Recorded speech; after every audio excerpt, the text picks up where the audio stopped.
Hello everyone, I'm Marcus Risen with NewsWest 9. About 2 years ago, Winter Storm Uri caused chaos that Texas was not ready for. How can any of us forget the power outages across the state that kept power off and on while everyone tried to stay warm? Fast forward to 2022, and at least one oil and gas company say they're prepared if something like that happens again. Texas Railroad Commissioner Christi Craddick found out firsthand what work has been completed. She toured a natural gas plant in Midland County called Ovintiv to see for herself the weatherization efforts that will help to ensure their preparedness during weather emergencies. It's an important tour based on what was seen 2 years ago. I'll take you along on that tour with the chairman of the Texas Railroad Commission as she finds out more about the facility's field plant. Again, like a big circle, we take that production gas, we run it through those big green engines we have down there at the battery. We compress it, we put it back down whole, aerate the fluid, bring it back up. And right here on this guy, I can open it up. We have a 5-way valve and an MBS. For those of you guys know what an MBS is, it's a multivariable sensor. What it does is it picks up our temp, our pressure, and our flow rate, and then communicates with this. And so we regulate how much gas we put down hole.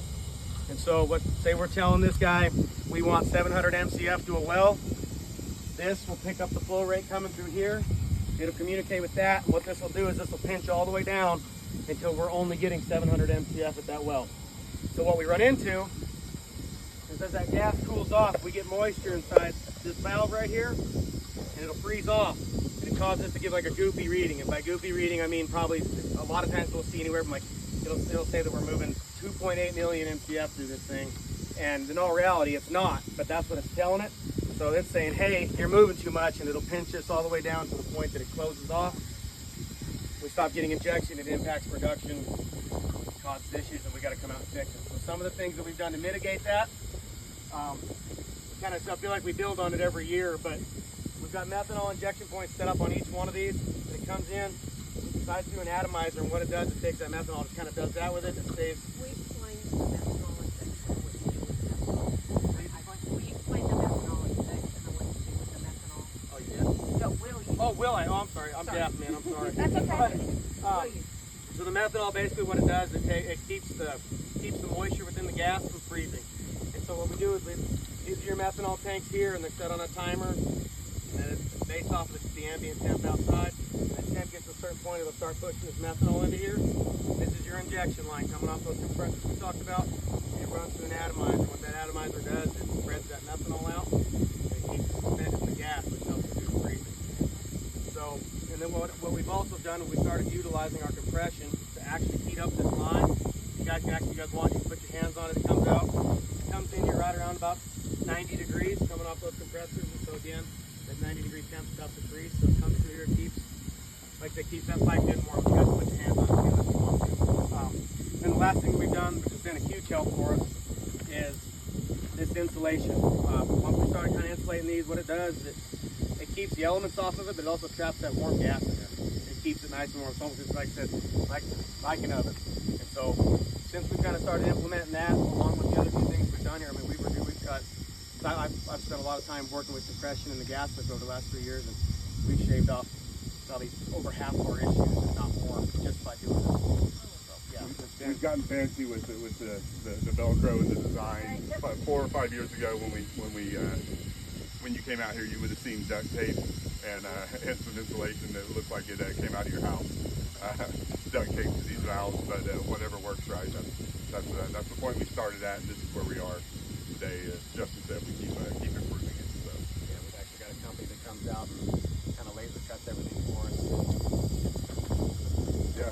So from here, these will head also to our Abbey Lane facility, which is right over here. That's where we're going to head next, and then we're going to Justin and Zach and some of our lead operators are going to walk us through the facility and what the winterization and weatherization looks like there. So we'll head back that way. I'll go search the list. Yeah. Oh, yeah, it's warm, I promise.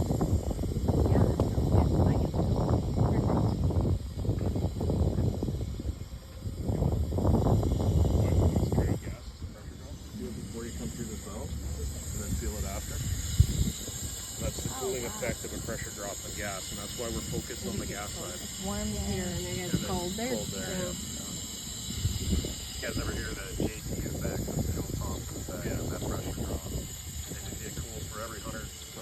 PSI drop is about 6 to 8 degrees, and it'll actually fall down.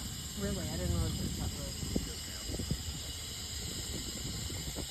You guys will get to put your hands onto a lot of this insulation, and then on the methanol injection I you're like that touching they've on. done the, Well, those devices, they require maintenance on the operations side, so these are user-friendly. We can take them off, put them right back on, and they just last through the elements.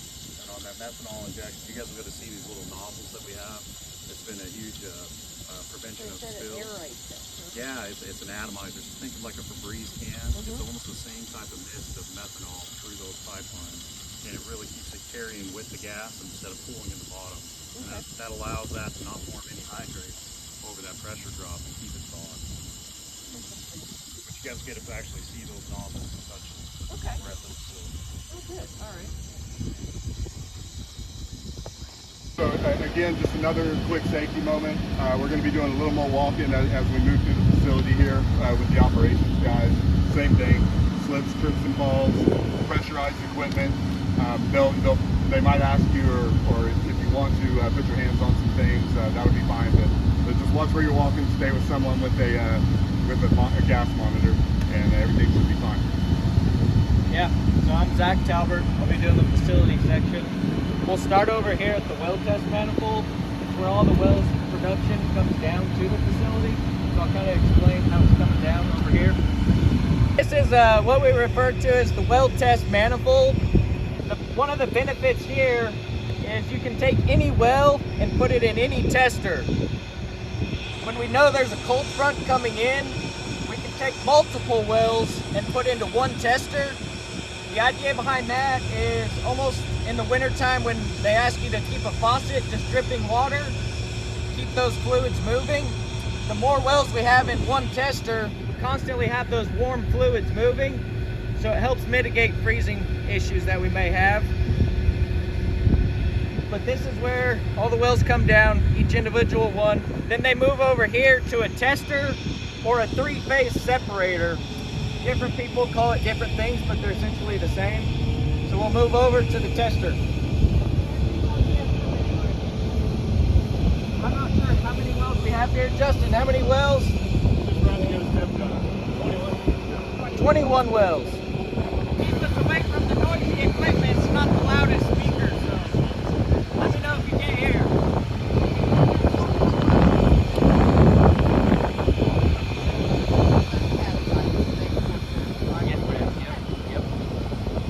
So as Justin was talking up there, the fluid's coming out of the ground at surface, roughly 80 degrees. It comes over to the tester. You still have the water, oil, and gas.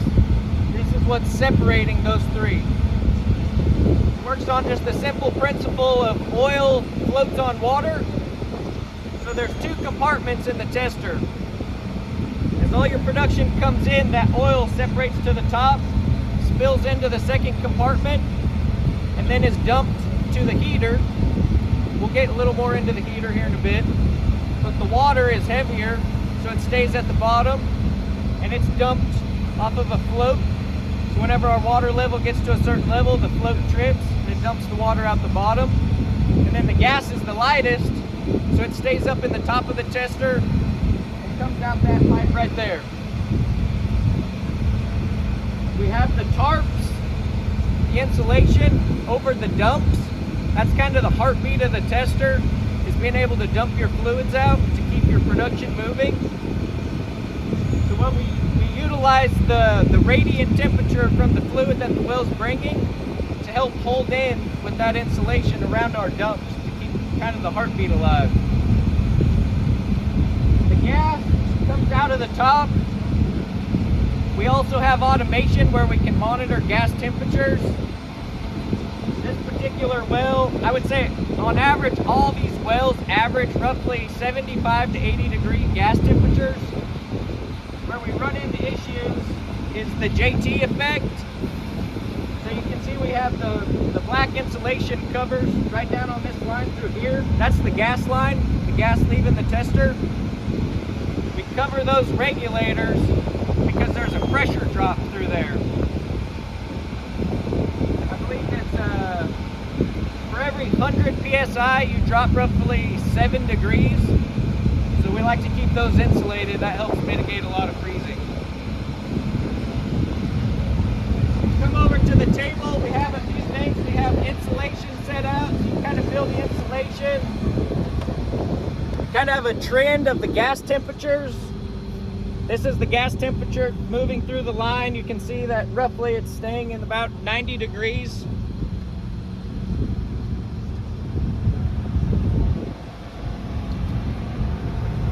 I need some of these for my house.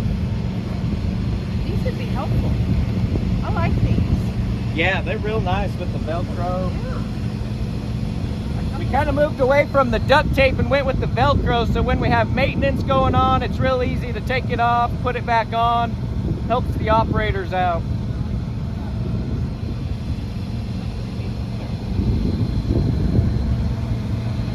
This paper here is just showing kind of the Joule Thomason effect. So what are you doing with your water when it dumps? It goes back to your system. Y'all got where you're going back in the system, right? Yeah, so now we'll kind of get into where everything goes when it leaves the separator. So when the water's dumped out, the water goes directly to the tank.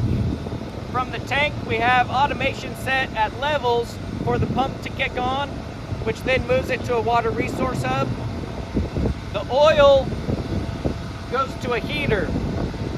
We rerun the oil through a heater, which heats up the oil to help drop out any impurities.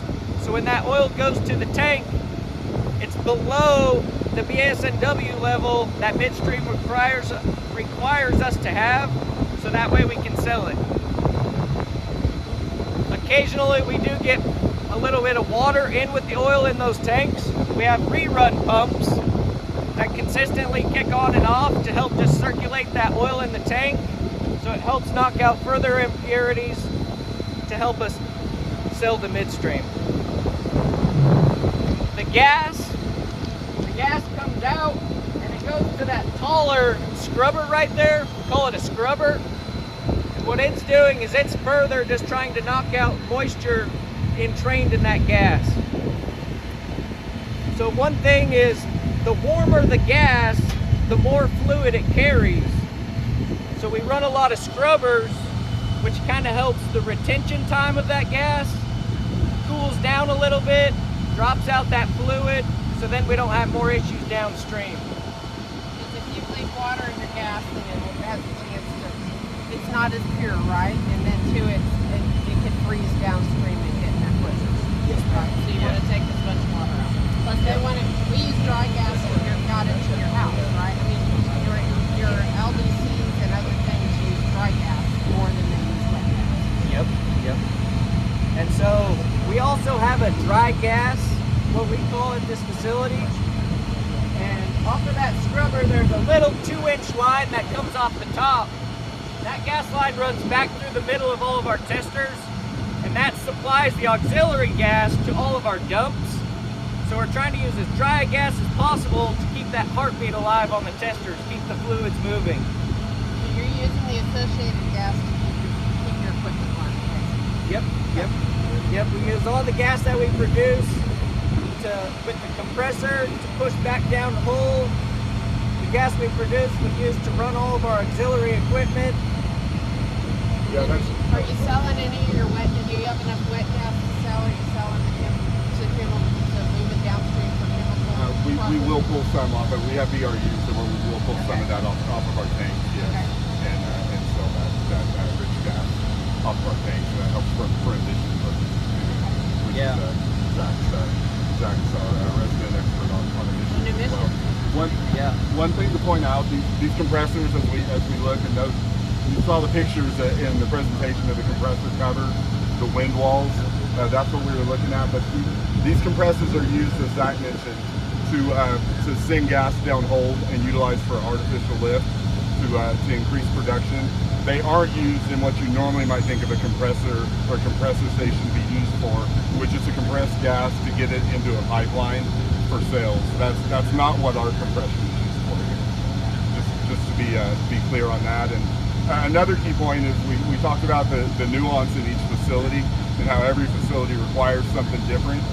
In our facility design, a lot of thought goes into it just about what what direction separators face, where the prevailing winds are coming from, so we can put all our instrumentation that might be a freeze point or might cause us an issue, how we can best guard that against prevailing winds, how we can get sunlight on it as quick as possible whenever it is cold. So on top of all the winterization and weatherization techniques that we spoke to, the actual design in and of itself, that's where it all starts.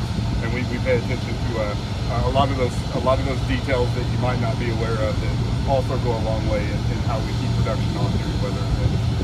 Yeah, even to add to that, in the summertime, some of our oil lines we paint white just to try and keep the heat, keep them cooler, because it breaks out a lot of gas when they're real hot.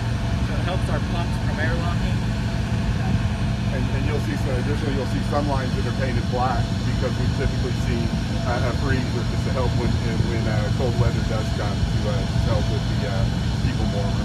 Yeah, that's also a good point, Brandon, why these are also black. Black absorbs sun, right? So it's going to keep it warmer during those daylight hours. See that orientation that Brandon touched about in the small details? That's why the compressors are faced the way they are. So if you guys are facing this direction, that's to the south. Our prevailing winds in the Midland area, West Texas, come out of the south. So in the summer, those coolers open up and bring that across those engines. So everything we do is to design. You take the walls down then in the summer a lot of times? Yes, ma'am. So you get some more airflow. Yes, ma'am. We can lay those down. Those are actual like cattle panels that connect together, and so that we can remove them for maintenance and also just in hot winter months as well. I don't think a lot of people understand how hot it is how hot the products are when they come out of the ground. Yeah, seeing it like under like what Mike spoke to, we have to cool. We have to cool some of our sites just to get it to pipeline spec because everything's coming out of that so warm, so hot. Yeah, that's a couple. I don't know if you wanted, if there's anything else that you wanted to cover facility-wise. If you wanted to walk over. Yeah, that's what I was going to get into next. Go ahead. Yeah, we can get into it. So we have some heat guns. We also have a FLIR camera on the iPad, and I brought out one of our OGI cameras that we use for gas detection. We can also see temperature with it, so we can just kind of look at some of the different temperatures and everything. We also have this truck set up. So with operations, when we do have a freeze, we utilize a heater hose or an exhaust hose. Use the exhaust from the pickup to help keep lines. We cover it with the tarp. It's kind of the chimney effect is what we call it. So you can spread that heat across the line and help thaw it out. So that's kind of what's going on over there. So yeah, so this is more of the response phase. If and when we do have a freeze, one of the ways we'll diagnose it, and Zach spoke to it, we can look through these cameras and we can detect cold spots, hot spots, things like that in our piping and in our vessels. That's one of the ways we diagnose where a freeze point might be on a facility if we know that we're not moving fluid for some reason. Another way, in addition to the just using the temp gun, this gives you a little more insight into, or a little more detail into what exactly might be happening inside some of our equipment. It's also really helpful too. Is just that temperature Brand touched on with those exhaust hoses on that where that freeze we can target right where the freeze is and put that heat where you need to. But you guys are more than welcome to have the iPad or look around, do anything you'd like.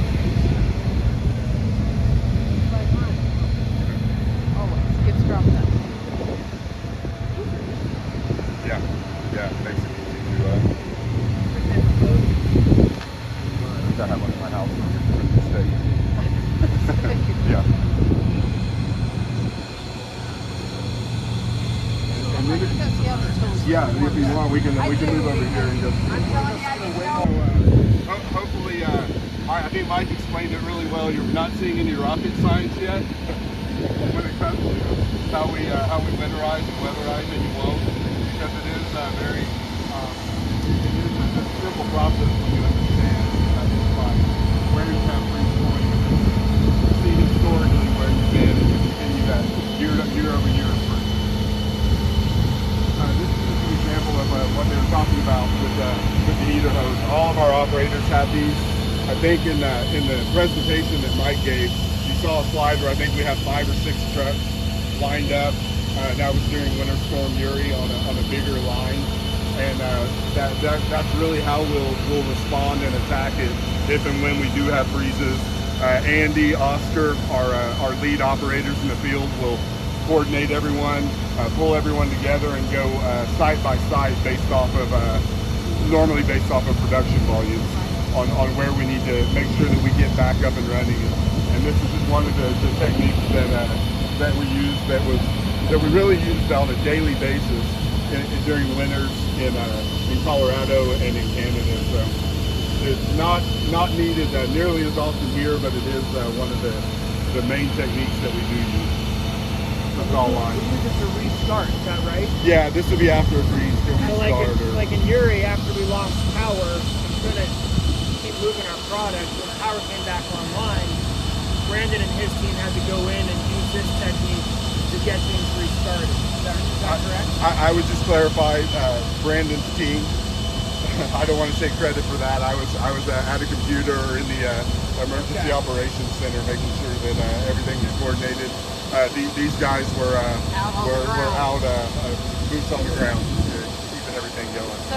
So you'd thaw the equipment and/or thaw what had frozen potentially in the pipe, and then it'd restart, right? Yeah. Okay. And that the iPad and the Tim gun is kind of that you saw earlier. That helps us. That would help us identify where we might have a freeze point in this line, so we know exactly, like Sean mentioned, where to put the hose and the cars, where to target that we might be frozen. And we also have a methanol set up over here as well that we spoke to the different injection points. Again, it's nuanced based off of facility type, producing well type. There's all kinds of factors that determine where those critical methanol injection points are. And that's where the expertise of these guys in the field and knowing historically where we've seen freeze points, that's a constant improvement area where year after year we're adding injection points and taking them away based off of where past performance has been related to freezing and winterization. I appreciate you're still learning and continue to figure it out too, because I think it changes, right? Yeah. So you've got solar panel out. Yeah, contrary to popular belief, we utilize it. Yeah, we utilize everything. So Yeah, a lot of our chemicals we have solar backup to the battery.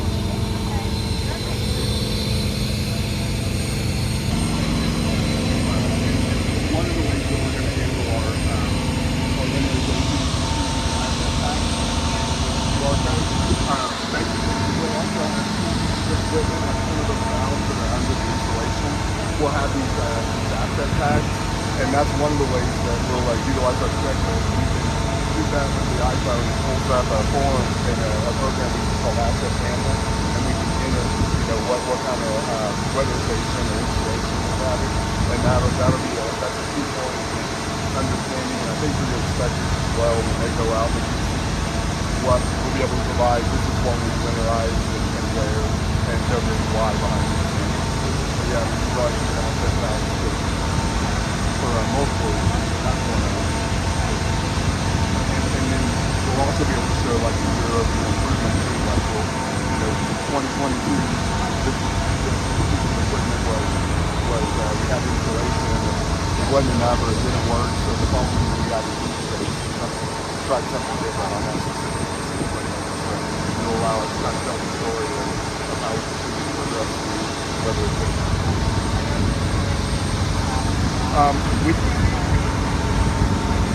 We don't use a lot of heat trace. We are starting to incorporate it though, and that's what we're doing that with electrical heat trace rather than glycol the way. Exactly. In the past, we probably saw like you've probably seen glycol lines that are in the heat, but now we're using lysozyme. It's like a tape on it. So we tape around a line that freezes. And on our compression, that's where I see we're installing heat trace now. Certain size. Yeah. Absolutely. Much like everything. Everything we do, 95% of what we do requires power. Some of the compression does utilize glycol heat trace, just with the engine, but the antifreeze that the engine uses also utilizes that same antifreeze to run through lines to help keep the dump lines. And then and where we've also started using electrical heat trace on our sail scrubber. So that scrubber is where all of our gas goes through. We get a lot of liquids that drop out. We started heat tracing that dump line to help remove those liquids. We've determined that to be a pretty good freeze point since the big one. So you protected your valves using not just for heat transmission. I like that you're covering the valve and the pipe specifically. Yeah. So that's actually our level kill, and what we were running into is a lot of false alarms due to just the wind getting on that piping. So we just to protect the wind off that piping. We don't see any more false alarms. So you're all set up now for winter, but in the summer you have to take all this off, you disconnect these, right? You kind of undo what you put in place. Yeah, and a lot of our methanol is based on a temperature controller, so it varies site to site, but we may only turn this pump on if the temperature drops below 50 degrees. And so that helps us save the methanol when it warms up in the heat of the day, and then at night that methanol will kick back on if we get below that temperature threshold.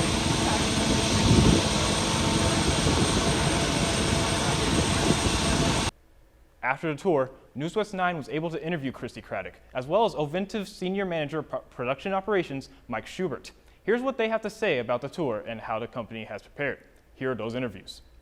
I think it's been a good learning experience, not just for me, but for hopefully everybody in what is really going on in the oil and gas industry, first and foremost, and how just common sense things that they have done to make sure gas continues to flow in this state.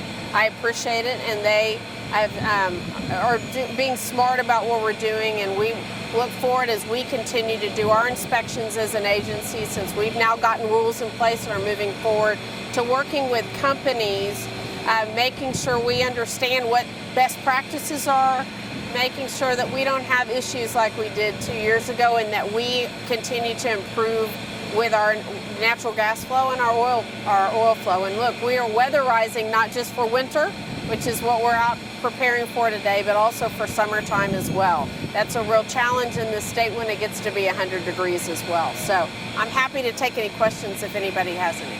So after seeing it so far, that there should be another storm that happens, do you think you're fully confident in knowing that the infrastructure going on right now is A-okay if it does happen again to just keep the gas flowing? I think we've made good improvements with infrastructure between us. The PUC are communicating better, number one.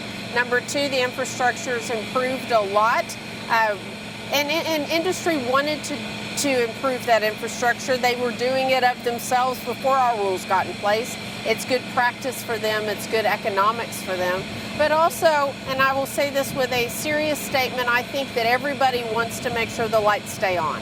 So as long as these guys continue to have electricity, which is where we need to make sure that part of the grid works, then these operators were staying on and we're flowing gas. And that's the real key that we need to make sure we understand, that gas is a big part of what we do in this state. And you got gas to your home, when you had gas at your home, we want to make sure that gas continues to flow. But we've also in this state added a lot of storage in the last year and a half, 2 years, and operators have all the way from the wellhead that we've seen today, all the way down a pipe into gas processing plants have improved their processes as well. Do you believe that the efforts you saw here today are going to give people at home, the reassurance that what we saw 2 years ago, it's not going to happen again, or the efforts are there to put in place that it won't happen again? I hope that people understand there's been a lot of improvement in the last 2 years, 18 months from where we are. I think companies have taken it very seriously from the gas perspective, is how we look at it from the Railroad Commission, and that we have moved. We're now only the second place in the country that has weatherization, or maybe on the continent, between us and Alberta, and we want to be a leader in that space, and I think Texas continues to be a leader to show how our processes are improving and going the right direction. Are you seeing other companies adopt the same strategy as Ovintiv is in terms of the way they lay the infrastructure down and kind of how they're running everything now? I think companies, each company is a little bit individual, which is a plus, but that's why in our rules we've given guidelines, and because we understand as an agency and as industry, each particular site has different ways to weatherize and different things they ought to make sure they do. But we're seeing companies, particularly big companies, respond, and we appreciate that. They produce most of the gas in the state. Even the small operators, and we're in process of adjusting, getting rural feedback so that marginal wells and stripper wells will be not part of that process. We think that they're too small. They don't produce enough gas generally, and it doesn't make sense for them to have to weatherize to the extent that some of these larger operators that produce more of the gas do. So we're trying to find that right balance. And after that rule's readjusted for us, it's still 80% of the gas in the state will continue to flow. We think that's plenty of gas for the state, again, because we pack our lines, they know it's coming, and we've got a lot more storage. So I think we're better prepared with better communication across the board. Anybody else? No? All right. Thank you all for coming out. I appreciate it. Okay, Mike, so talk about kind of the goal here today to just let the commissioner know what was going on with y'all's production and how the infrastructure is just helping things in terms of making sure the gas stays flowing like the commissioner said. Yeah, really, today's goal is just to highlight efforts that Ovintiv has been doing since we've come into the basin in 2014, 2015 around keeping reliability at our facilities. And it's really about keeping it simple, keeping it site-specific, and keeping it affordable, and making sure that the gas and oil continue to flow to power the world that we need, or to power the world as we know it today. So, now, how long did this process take? Because I know this law was signed into legislation not so long ago. So, how long was the process to take to make sure everything was up and running and to get where you wanted to be? Again, just to highlight, this is something Ovintiv has been doing before there's been legislation in place. It is how we operate. We need our products to be produced to be able to make the money that we make as a company. So we have been winterizing and weatherizing since day one in the basin. So we didn't need a rule to tell us that we needed to do it. It's just good business sense, and that's how we operate our business. And what kind of challenges have you faced, if any, since you started to winterize and kind of, I know you mentioned earlier in the meeting about weather, how sometimes, especially out here, and when you think it's cold, it's really not. It stays hot. So I'm just curious how that process has been with the challenges that you might have faced. Yeah, I think, different. We can see the same temperature, but different days will give you different problems. Where the winds are coming from, and again, we tried to highlight it today. We try and lay our sites out. We try and design our sites to take into account prevailing winds. Winds are a big deal, and they'll always be a big deal. And it's the things outside of our control. When we lose a physical piece of infrastructure like a power line or a power pole, there isn't a lot we can do from a weatherization standpoint to actually be able to prevent a downtime event.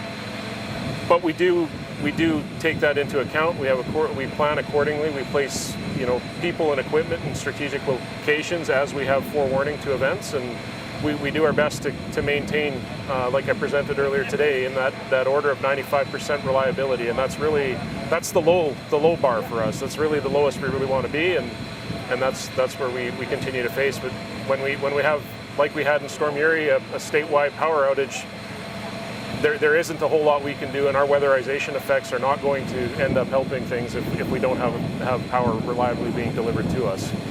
So last question, if something like that does happen again, y'all are fully confident that the gas will keep flowing with what you have in place, and it seems like it's great stuff. Like I said, to the best of our ability. We can only produce if we have the power to produce the fluids and the gas that we have. So as long as power's on, we'll be at that 95% rated. So awesome. That's a look at Railroad Commissioner Christi Craddick and her tour of Ovintiv, a gas plant in Midland County where owners say they're ready for the next big storm. They aren't the only ones preparing for a storm like this, however, that was seen 2 years ago. But many companies are making sure that they are more prepared than last time in case a winter storm takes place. I'm Marcus Risen, and you've been watching NewsWest 9.